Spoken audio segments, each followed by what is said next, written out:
this group over here, my heaven's sakes. Welcome to Joe Foss School. This is Dave Yost. I have a few words of wisdom. How many times have you heard that in the last 2 years, folks? Quite a bit. Not enough. Well, I keep trying. I'll pass it on. And every day I gave you the choice. Make it a great day. Make it a great day or not. Choice is yours. And you made the right choices. Awesome. Right, Ethan? We gather here today. This is Christmas, the Joe Foss staff. This is when Yost is 8 years old again and doesn't sleep the night before because he's so excited about what's going to happen after 20 years of doing this. And each graduation day comes along, and it's the most exciting part of my life because it's payback time. Not only to me and to the staff and to the district who support the program, but to all these folks who have gathered here today, who have supported you, who have nagged you, have encouraged in various ways, and at times slowed up your progress. We know that.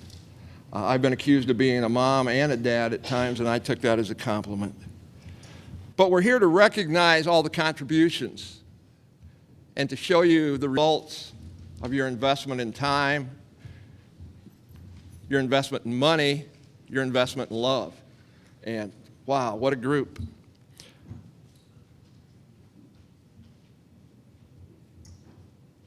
This morning at this time, I had hoped to recognize one of the people that came to this program with me 8 years ago and who was retiring from Joe Foss School. Every student in this room and many of the parents had the opportunity to work with Darlene Runyon. What an inspiration she was to students and to staff, and continues to be. And after 32 years of teaching, she's retiring. I got a note from her this morning. She said these last 8 years at Joe Foss were the best 8 years of my life. And she attributes that to the staff and the students who are here. I'd ask you at this time to pause with me for just a moment. Her husband is critically ill in the cardiac intensive care unit. Some of you may know him as well, retired Captain Bob Runyon of the Sioux Falls Police Department. Both of them recently retired, about to begin their lives together with grandchildren and time of their own. And suddenly they have more time than they really care to spend together in a really difficult situation. So, for just a moment, please remember them in a prayer or a silent thought for their family's strength and for Bob's recovery at this time.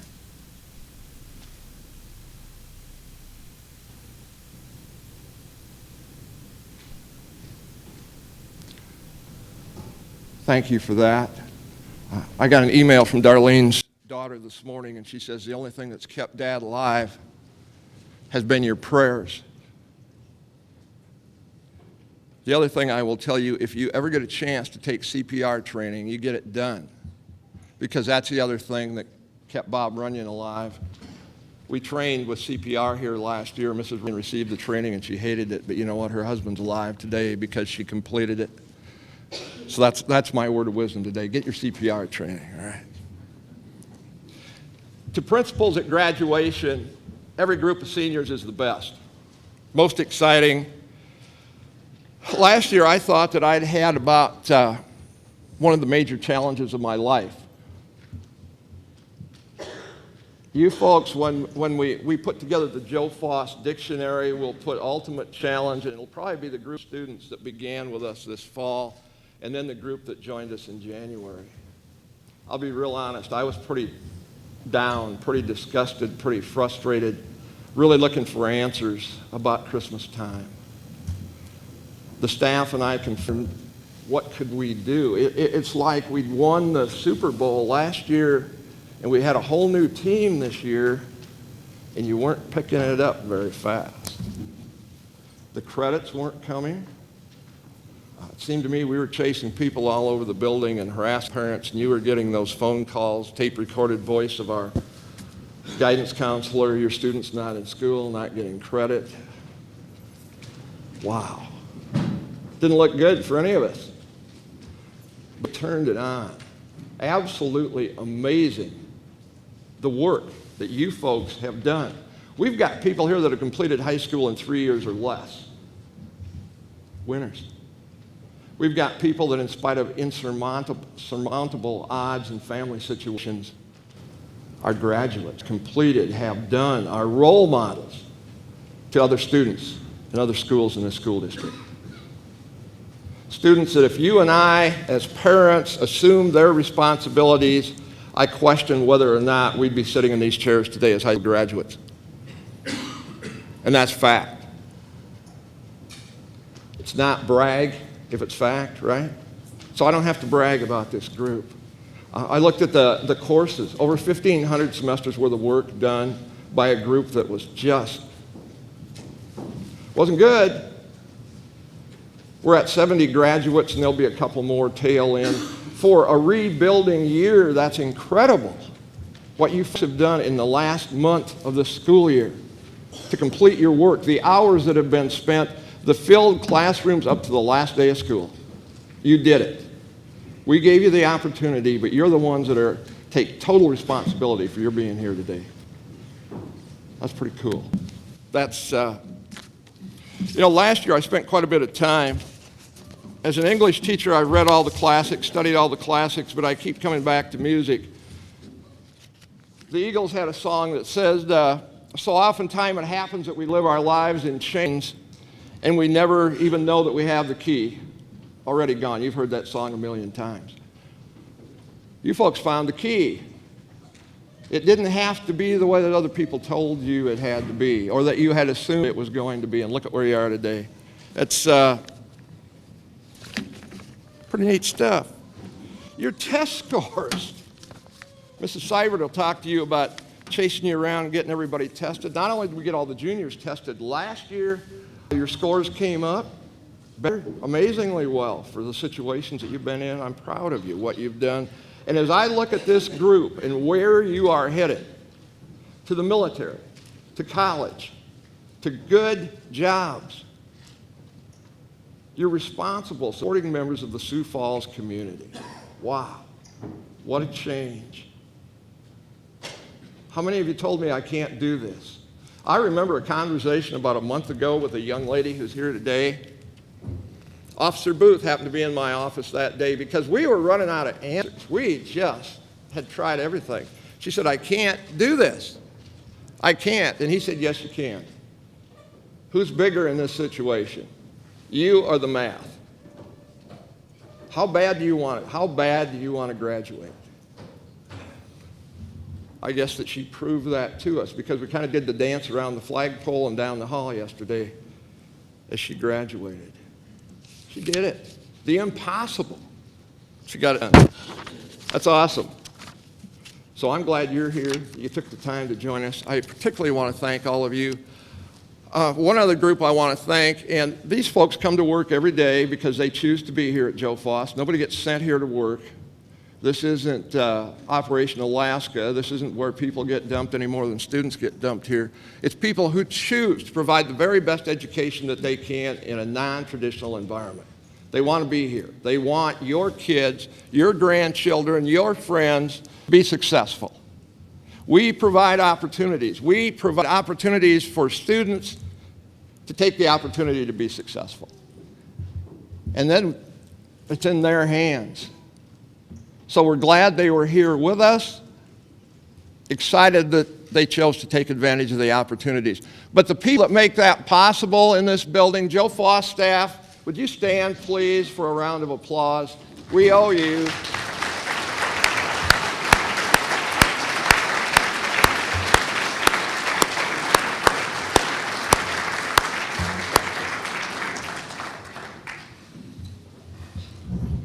Give me a staff this size anywhere, and I'll put these folks up against it.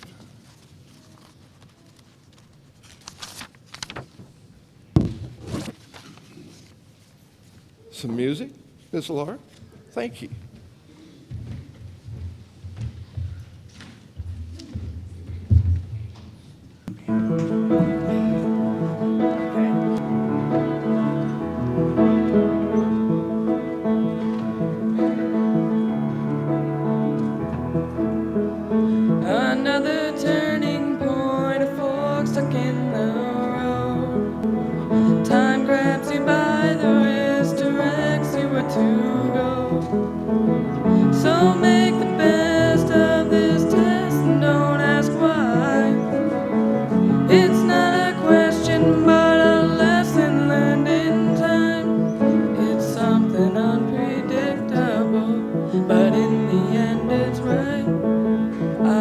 hope you had the time of your life.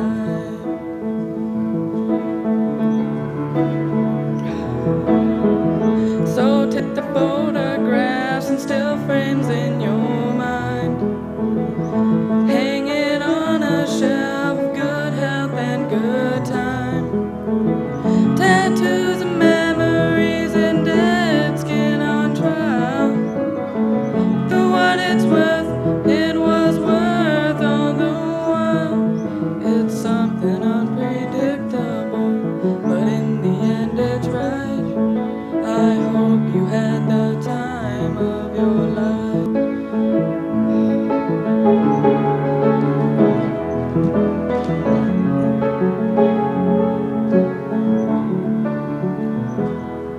It's something unpredictable, but in the end it's right. I hope you had the time of your life.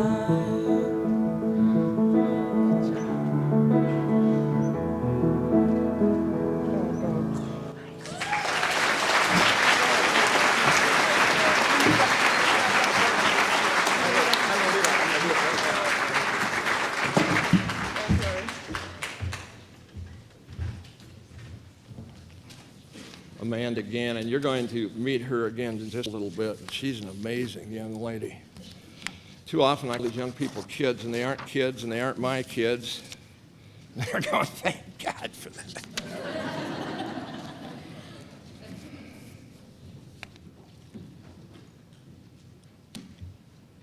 The people who are really important here today are the seniors. 3 of them have offered some reflections. And they said, we won't talk as long as you do, Yost. And that's, I'd like you to greet them as they come to the podium. And I'll ask all 3 of you may come at once, and then you can choose who goes first. I won't, I've moved you around enough in the last year or so. Karen Bratcher, Ethan Menard, and Brittany White.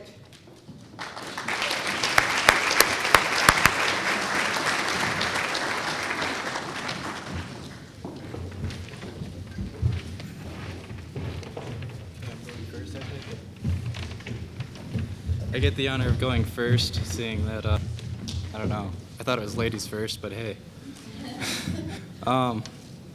Well, first of all, before I forget, I want to thank everyone that encouraged me and just was there for me. And, there's just really too many to name them all.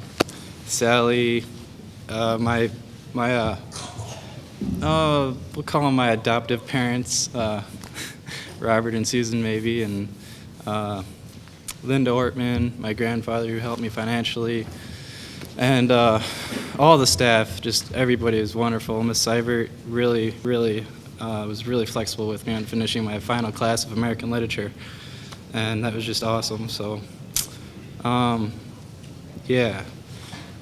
Now I'll go with, had to write them down so I get them right, but I got some words of wisdom for y'all. We are all born winners, and it's the decisions that we make that determine what we achieve.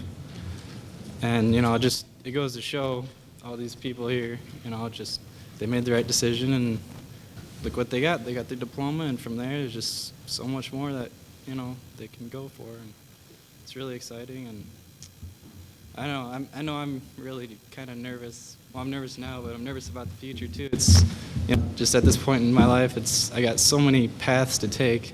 I know what I ultimately want to do. It's just what path do I take to get there. And it's going to be fun and exciting, and I'm really looking forward to it. And thank you again, everyone. It's just awesome.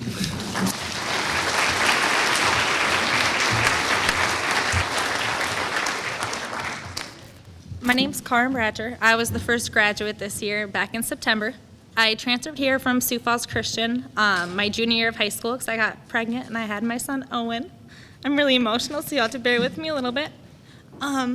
Transferring to Joe Foss was on my top list of my hardest decisions I've ever made. I came from Foss Christian, and I went there my whole life, so this was totally different for me. It was new. I didn't know anybody. I didn't know anything about this school, and this isn't your typical public school either. It kind of scared me a little bit also. I remember making the decision to come here. Everybody kept saying, oh, you're not going to like it, you're not going to like the teachers, they're not going to care about you as much as they did at the Christian school. And so I was very, very nervous about coming here, but my experience here was totally different. The teachers here are awesome. I don't think I would have made it through without the teachers here. I remember my freshman year, or my junior year here, my first year here, I called to school because my car ignition was frozen and I couldn't make it to school, and I was crying, and my teacher actually came and picked me up and brought me to school. And then my last year here, Miss Fassel was my last teacher I had to have to graduate my class. And my biggest part about coming here is I did my work if I came, but getting here was the hard part. And she kept saying, if you're not coming, I'm going to call you. I'm going to make sure you're here. I know how bad you want this. And so I truly would not have done it without the teachers here that supported me. They're awesome, and they deserve to know how great they are. The staff here is wonderful, and I think that's what makes Joe Foss so successful is their staff.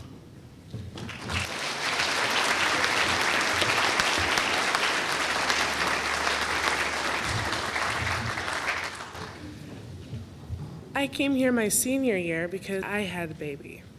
And without everybody here, all the faculty and my parents and my friends, I wouldn't be standing up here today.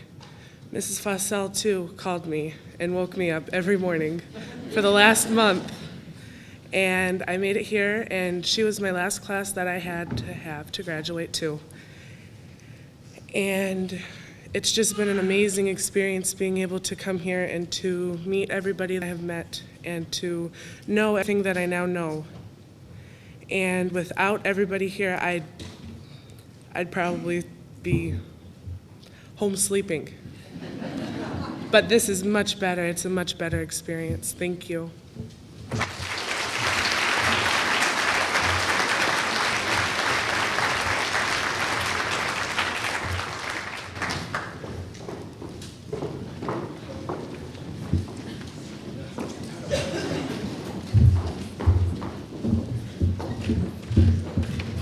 Mr. Yost just said, do you want me to introduce you? And I said, no, I don't know what you'd say.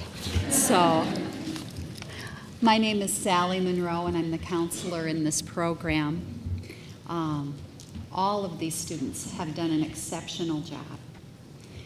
I'm here this moment to acknowledge 3 students who have shown themselves to be our top credit earners this year.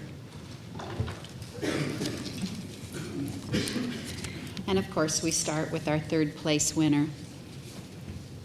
This young woman came to us midway through the year, so even with a late start, she is our 3rd place credit winner. She completed 10 credits toward her high school graduation. She's young, she's determined. She's determined to succeed in school, in life, and she's anticipating succeeding as a young mom. She's going to graduate early next year if everything keeps this up this rate. Rachel Tams, would you join me here?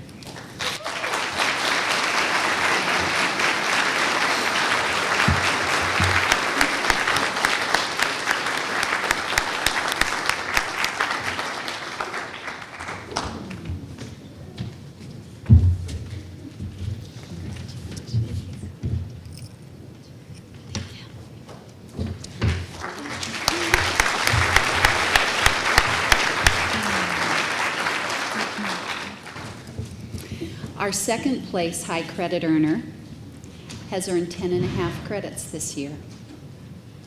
And she's had a really good year, in fact, a great year.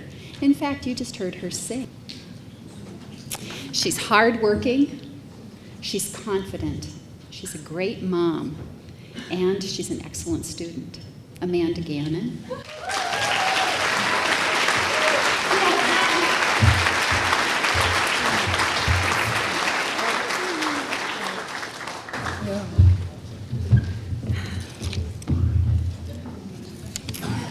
And our high credit award winner this year actually also earned 10.5 credits, but she's a graduate, and we always default to the graduate in these cases. Most of the year, this young woman would come into my office and tell me that she couldn't get it done. I'd say, oh, look, a little bit harder, let's put this class on your schedule. And she'd go, am I going to finish? And I'd say, yeah, if you keep coming. She balanced almost full-time work, and she's another one of those young women. Mornings were not her friend. So, for Jessica Anderson to be our top credit award winner and a graduate this year is an outstanding accomplishment. Please join me in congratulating her.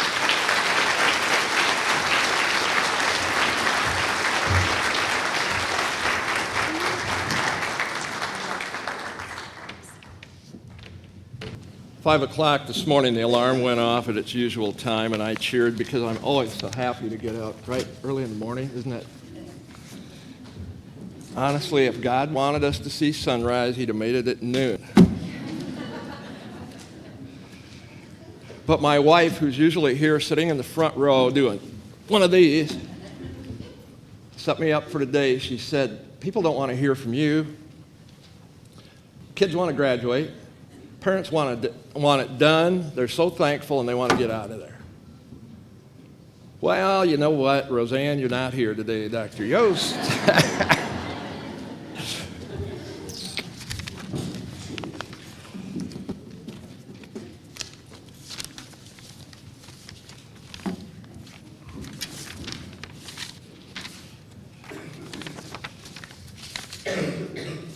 Some of my comrades here at Foss have accused me of, they said I should have this speech memorized. And I said, well, what the heck, I do it once a year, and it's a new group of students every year, and they could really stand to hear it twice.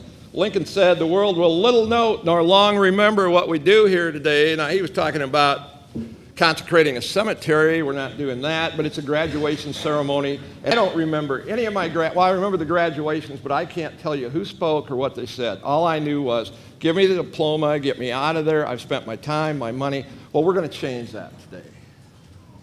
I want you to leave here with something, with some picture in your head, something a little bit different. So I had to talk about something I knew something about. You don't want to hear about school. You've heard enough about that. You've heard about showing up on time and doing the best that you can do, and you'll be successful. How many times out of my mouth have you heard that? So my life is kind of narrow after school. I don't have very many hours left in the day. So what could I talk to you about? Shooting sports are not politically correct. I can't bring show and tell in here. Officer Booth and I have some great conversations, but that's not going to work. I love it, but that's my outside of school activity, whatever. We'll just leave that one. Grandchildren, for heaven's sakes, you don't want to see pictures of my 4 grandkids. After 6 sons, I now have 3 beautiful granddaughters. Oh my gosh. No, you don't want to hear about that either. Well, that only leaves one thing left in my life. Well, my children and my wife, but I consider that with the grandkids. Okay, that's family. Family actually is number one in my life, and it is for all of you, I think, and you'll see why. So that leaves one thing. In the evenings when I get home at night, and I really need some humility, and I need some quiet, and I need some stillness, I do not turn to Scripture, which might be good if I did. But instead I walk out in the back of my house, and there's a pigeon loft. So let me get some help. Hey there. These birds are normally regarded as pests, right? What did we do in Sioux Falls a few years ago? We brought peregrine falcons in at several $1,000s a pair to live in the zip tower. So what could they do? Kill pigeons. Get them out of downtown. Get them out of the mall. They're a mess. They're, what do we call them? Pests, rats with feathers. We say bad birds. We say bird brain, stool pigeon. Jailbird, something's for the birds, right? Now we got bird flu. Terrible stuff. It's all your fault. These birds, these pigeons, they hang out downtown. They haven't made them illegal down in the Loop yet. But they're at the malls, they're under the bridges, they're on the empty lots in town. Not on the Loop, but you know where it is. And people just get tired of them, they get sick of them. Don't want them around, they're a nuisance. Well, this bird's different than that. Now, they may look like the birds that you see down hanging around downtown, flying off at the mall, but they're not. This bird, if we did a little CSI work, he's got a heart, she's got a heart that's twice as big as the ordinary pigeon. The breast and chest of this bird is like Arnold Schwarzenegger compared to me. Tremendous athlete. Will stay in the air as long as there's daylight. Someday when you're home, just for an experiment, hold your arms out, both arms, and try to wiggle them. See how long you can hold them up. See if you can do it for 20 hours consecutively, averaging a speed of 50 to 60 miles an hour. But this bird can do that, 600 miles in a day, home. Wow. So there's a lesson here for the graduate particularly, and something I try to practice every day. And sometimes you make it hard for us. Don't judge by appearance. I've got this loft full of pigeons, racing pigeons. Better pedigrees than I've got, for heaven's sakes. I can go back 14 to 20 generations, tell you who their mom and dads are, where they came from. But in there someplace, there's a winner. And you can't tell by appearances. You can't judge. How many of you, the first time I saw you, didn't look like you do today, did you? No. We had tour T-shirts were ripped, and some of us didn't bother to comb our hair. And earrings, you know, you can get 17 different stations on them. Ethan, that was some of the guys. Cool. Come to Joe Foss. Be who you are. But every day you're going to see those people. They're going to come into your lives, and you're going to have to make judgments. Golly sakes, don't kick out the winners. Don't be prejudiced. Give them a chance. Officer Booth gave me a sheet one day that was talking about, actually, it was a quote that could have been used for words of wisdom. I've got it memorized, but I'm like, Ethan, I don't want to mess it up, so I better do it right. And they were talking about an army, but I think it has to do with the people that we meet every day. And Heraclitus was a Greek philosopher, and he said, of every 1,000 people, he's talking about warriors now, 100 didn't even be there. What in the world did they show up for? Why are they here? 800 are nothing but targets. He's talking about a battle. They're kind of like the sheeple that we run into every day. We just put our heads down and we go and do whatever it is. We don't make any waves. We quietly. That's not us, is it? Anybody ever made a wave in your life, caused a bit of a disruption in the force? Yeah, that's why we're here. That's because that's who we are, all right? But that's good. 90 out of that 1,000 are fighters, are scrappers, are survivors. Front 2 rows, you're survivors, folks. 9 of you can lead. I think it's higher than that out of this group. But out of 1,000, 9 leaders. Think about it. Think about your own life. Think about the people that are there. They make the battle, the leaders. That's what we need you to be. But one, the one remaining. Look around. One of them is the warrior. And that person will bring the others back. Think about it. Don't make judgments based on appearance. Birds. These birds are about like I am. They have an intense love for their home. They'll do anything to get back home because home is where we all want to be eventually. Home's the best place to be. We have ties, we have roots, we have attachments, whether we want them or not, they're there. Safe place, we all need a safe place. Not sleeping in our car, not under the bridge, not on a drop-in house. We need to be in a safe place. Bird has the same thing. He'll do anything to come back to it. I mentioned the zip tower. They blew that up, sort of, tried. When that happened, what did they talk about? Pigeons flying all over. And they tried to return to this toppled tower. Love for home. These birds, you put them in a box in the dark, 600 miles, turn them loose, and what happens? They want to be home so badly. For safety. We're all that way. We want to go back. We need that security. We need that structure. We need that discipline. You've heard that, right? All right. These birds, in a way, give us quite an example. 2 parents, they mate for life. No separations. No legal separations in the paper, no divorces. They mate for life. Does that mean they live clear? Just, no, they don't. They're birds. But both parents help raise children. They do some things that are kind of neat, though. They feed the young, but at 30 days, and I should have taken note of this early in my life, they kick the kids out. You're on your own, baby. Learn to fly. Get out of here. You're gone. Me with 6 boys, and the average age for young males leaving home these days is 26. Oh, my gosh. The other thing I learned is to watch a bird whose mate does not return from a race, from a training flight, hit a wire, got lost, driven down by wire or by weather, just decided not to come home. They don't make that decision, but didn't make it home. So one bird continues to try to raise and feed the young. Do they do it? Absolutely. And the young survive and they go on. They get bumped out of the nest and away they go.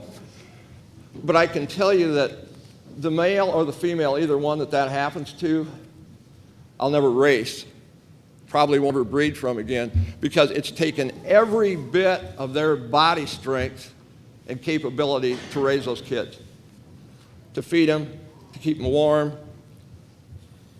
They've given all they can. And I think of those of you who are single parents, and I salute you because you're doing the same thing. You're giving everything. You have no life but your kids. You work for your children. Every minute that you have, you're with kids. You feel guilty if you take time away and doing the very best job that you can. Wow. Awesome. But it's tough. It's hard. And then I look at these birds. They get kicked out on the floor and they're cheeping around and they're just like a bunch of... It's like the daycare when they're in here in the gym and all these kids are running around. Wow. What power. But they're just lost. They're just wandering around. But the community feeds them. I've got birds that just live for somebody else's to come walking by so they can feed them. They just think that's the greatest thing in the world. The community takes care of them. There's also a few in there that will just beat the snot out of them. Don't come near me. I hate you. You're a little bit different. You're a different color. You smell a little different. And they just are mean. Those don't live with me very long. My wife has a sign up in our dining room. It's huge. It says, "Be nice or leave." I should hang it in the pigeon loft. But it's a community that supports those birds, those young ones. And then all of a sudden, they're gone. They're out. That's what we do as parents. Golly sakes. We do everything that we can to support our young people, to feed you, to clothe you, to house you, to educate you the best way that we know how, which may not be exemplary quality, because I certainly don't know everything there is about parenting. I don't know everything there is about pigeons either, but I do the best I can. But then we have to have enough faith that we have done the best that we can to be able to let go of you, and that's the hardest part. When we get done here today, I'll walk out of this building later on after the traffic settles, and I'll toss this. No, maybe I won't. It's pretty cloudy today. The bird needs the sun to be able to see, and why handicap her? But ordinarily, I'll just toss the bird and she'll fly home. She'll be in Beersford before I get there. But I have to have that trust. Every time I put this bird in a box to send it on a race, it's a gamble. Every time my children walk out the door, every time one of my students walks across the stage and graduates and you leave us, I hold my breath. Have we given you what we needed to do? Wow. What a responsibility that these folks share. These people in this building. And you, yeah. You guys need somebody to take care of them. We all do, whether it's a parent, a teacher, grumpy old principal, a minister, doctor. We're not made to live alone. You need somebody to help you with the job. Man is not we're social creatures. Take that to heart. There's an axiom, Sky's law, that says you can't fall from the floor. Think of that for a second. You can't fall from the floor. And I would say if that is a law, then it's been broken by all the people who've made it to the basement. I keep an eye on my birds. Birds that are on the top perches, they're the flyers. They're the racers. They're the ones in the best health, the ones that are really ready to go. They fight for those spots. The ones that hang around down on the bottom with the rest of the guys, they just don't do as well. That's not a healthy spot to be. Sunlight doesn't get there. Well, you know what pigeons do. It doesn't fall up. It falls down. It accumulates on the floor. So the birds that are there, it's just where you hang out, who you choose to associate with. It's a big deal. Birds of a feather get flock together. Choose the right. And you've done it. You've made some awesome choices. I come to appreciate the birds that'll make it on their own. You know, we need each other, but when you're released at Billings and you're flying to Beersford, you don't follow the interstate across to Sioux Falls and then go south. If you do, you're going to lose every time. You have to be able to break away from the group, and when you go to Billings, start shooting south, immediately break off from that group of birds. Don't follow them. There's a lesson here. I don't need to draw a picture. Oh my gosh. If it's not clear, go to the internet and look up lemmings. Make good choices. Following the group, my birds end up where they don't want to be. And then they're in bad trouble because they've overflown, they've exceeded their capabilities, and we're in trouble. They're in trouble, I'm in trouble, and they don't always have the ability to get back home. So there's, again, a good lesson for you. This bird has flown a number of training runs this week, this month, been out flying. Furthest he's flown would be from Mitchell, was about 115 miles. He beat me home. The point is, he's not done. She's not done for the year. This weekend, I'll throw her back in the box and we'll go on another training run. And it's kind of that way in our lives.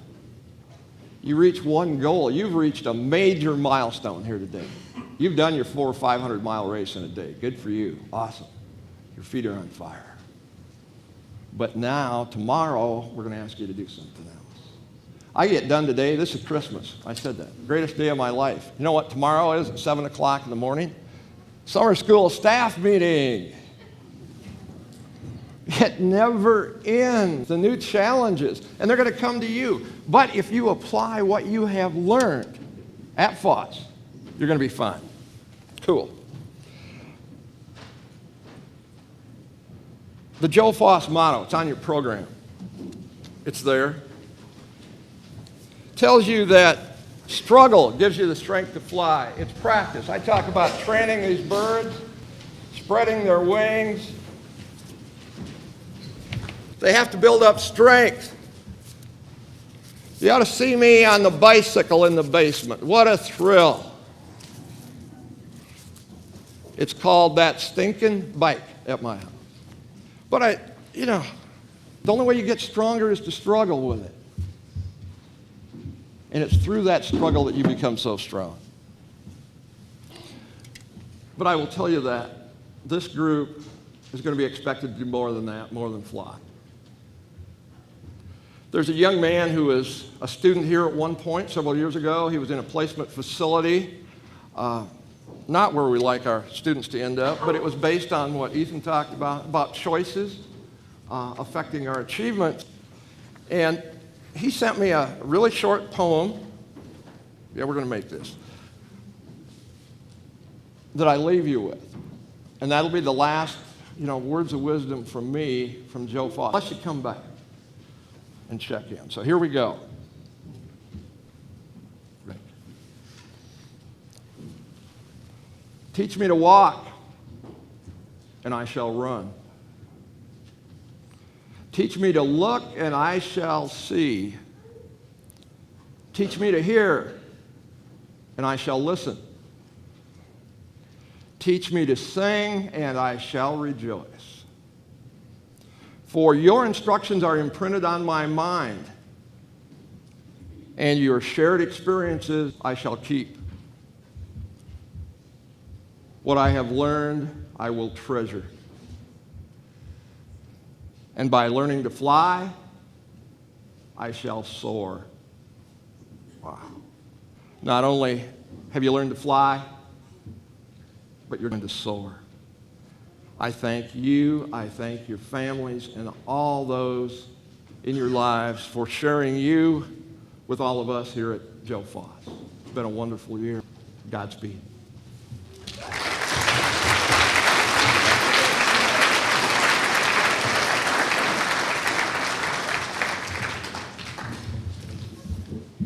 Dr. Adderhold, would you join us, please? Thank our Assistant Superintendent, Dr. Fred Adderhold, for joining us here today.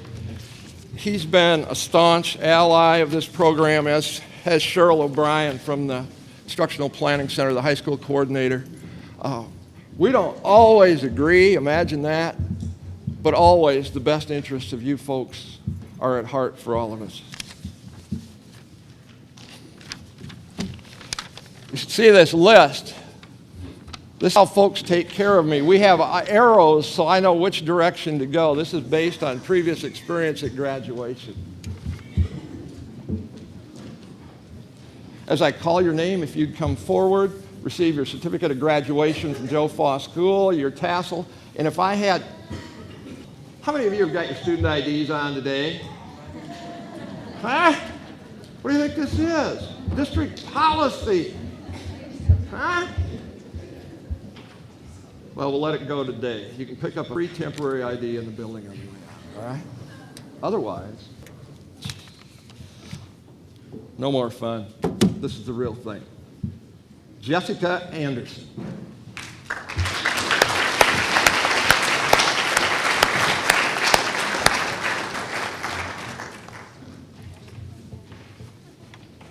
Amanda Burkhoff. You.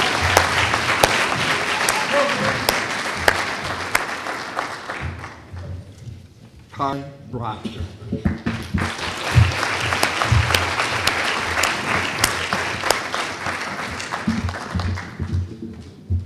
Teresa Cooper.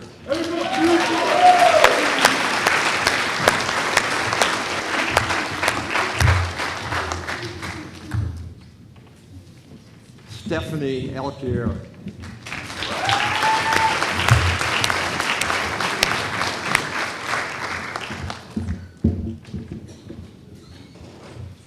Amanda Ellefson.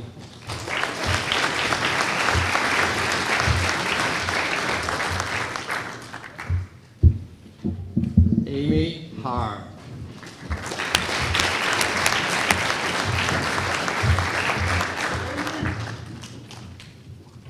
Elizabeth Hagy.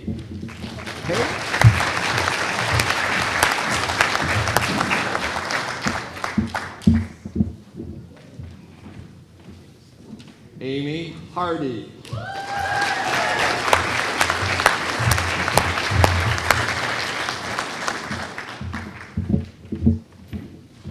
Ethan Menard.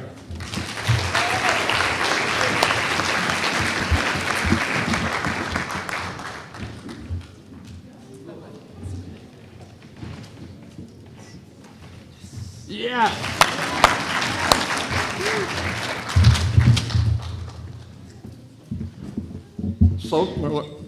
I'm going to get this right. I'm so used to calling her Soak Marlinda Nim. Soak Marlita Nim. Thank you.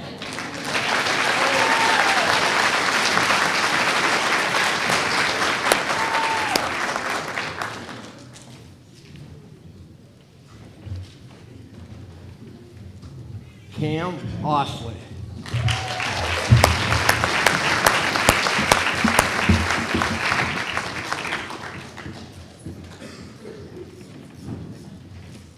Josh Pachinko.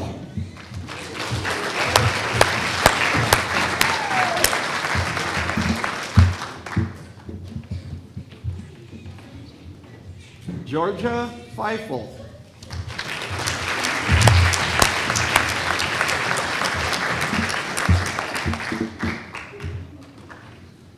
Jordan Pullman.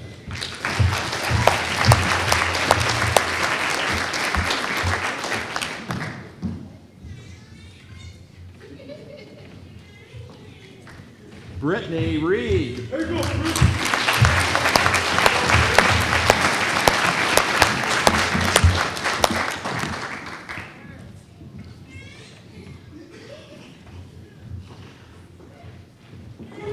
I love this. Sarah Rogers.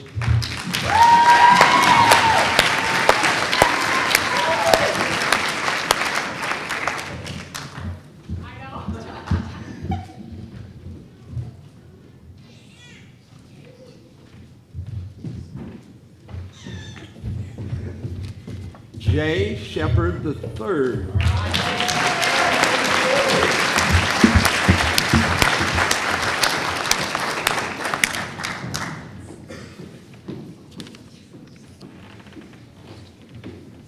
Okay, good job. With a smile that just lit up the Eastern Hemisphere. Oh, I turned the page and I didn't read your name. Jennifer Stiles.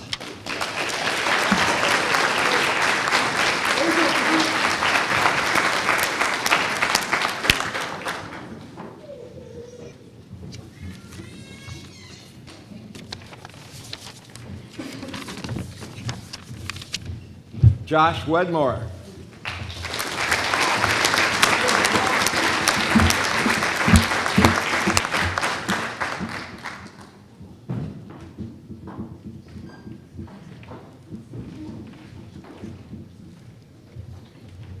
Brittany White.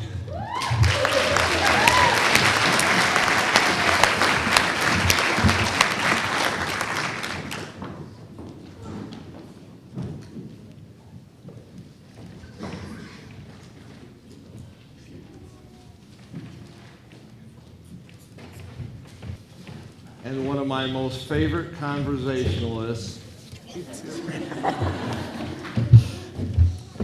Whitney Wadzinski.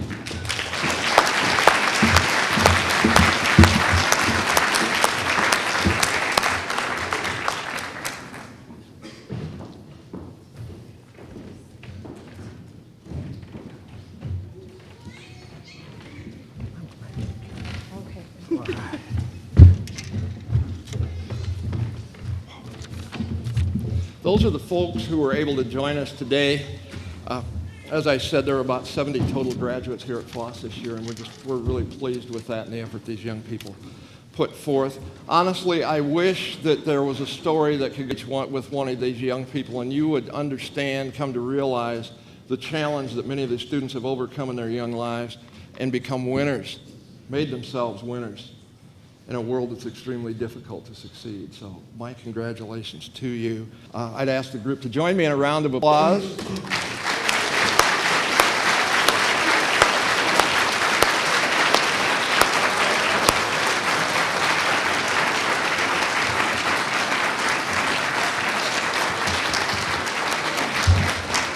Thank you very much for coming today.